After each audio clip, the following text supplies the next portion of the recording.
In an article that I read in Psychology Today, written by Linda Esposito, LCSW, titled Boundaries, A Guide to Making Essential Life Decisions, learning when to say yes and when to say no to others and yourselves. And I highly recommend this article.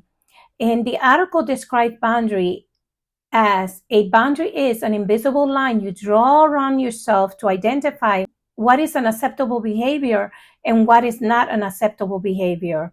And also, I want to point out that everything has spiritual implications, and the lack of boundary can affect a believer's life spiritually if it's not properly addressed. Why? Well, some believers may feel that they cannot voice their opinions or demand respect when mistreated because it's not what they should do or how they should respond or what they were taught. And overstepping boundaries is often overlooked.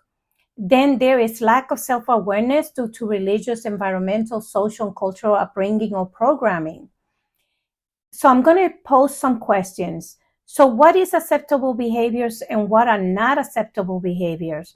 For example, no matter how difficult a situation becomes, no one deserves to be mistreated or disrespected.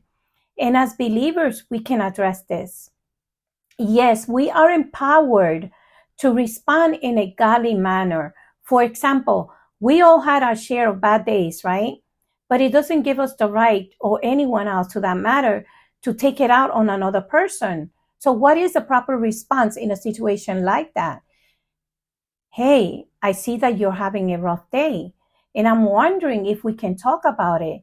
And this is validating how the person is feeling so that it can help them diffuse their emotions. Then in a low, calm tone of voice, you can let them know that you are open to talk, but will prefer if they do not disrespect you or raise their voice. And you can let them know that this behavior will not be tolerated. And you can say, in the same manner that I'm speaking with you, I would like for you to respond back. Do you agree with this?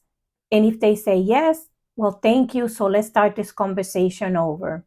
And this is one example that we can use when setting appropriate boundaries, as we cannot allow our spirit to become broken by the actions or reactions and disrespect of others.